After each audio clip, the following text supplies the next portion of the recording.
शेतकरी मित्रांनो नमस्कार। आज आपण काल म्हणजे जानेवारी 17 रोजी झालेल्या बाजार व्यवहारांच्या आधारे सोयाबीन आणि तूर या दोन प्रमुख पिकांचे आजचे विश्लेषण करत आहोत आणि आज शेतकऱ्यांनी काय लक्षात ठेवावे ते स्पष्टपणे समजून घेऊया। सर्वप्रथम सोयाबीनसाठी सरकारी किमान आधारभूत दर म्हणजे MSP 5328 रुपये आहे। कालच्या बाजारात सोयाबीनचा सरासरी भाव बहुतेक बाजारांमध्ये 5000 रुपयांच्या आसपास दिसून आला, पण निवडक बाजार समित्यांमध्ये चांगल्या प्रतीच्या सोयाबीनला MSP पेक्षा जास्त दर मिळालेला आहे।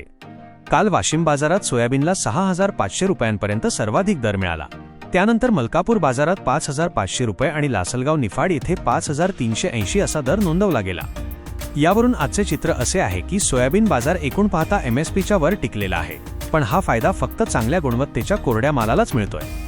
आजचा सोयाबीनसाठी सल्ला असा की जर तुमच्याकडे स्वच्छ, कोरडा आणि चांगल्या प्रतीचा माल असेल तर योग्य बाजार निवडून टप्प्याटप्प्याने विक्री करणे फायद्याचे ठरू शकते, पण ओलसर किंवा कमी दर्जाचा माल असेल तर फार काळ थांबण्याऐवजी भाव पाहून निर्णय घ्यावा।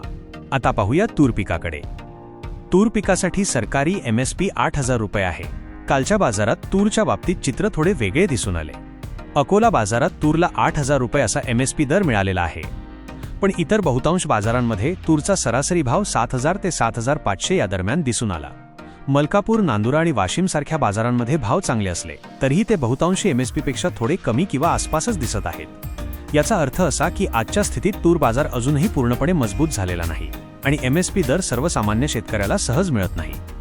आजचा तूरसाठी सल्ला असा की जर तातडीची आर्थिक गरज नसेल तर तूर विक्रीत घाई न करता पुढील काही दिवसांचा बाजार कल पाहणे शहाणपणाचे ठरेल, कारण MSP दराजवळचा भाव फक्त निवडक व्यवहारातच दिसून येतोय।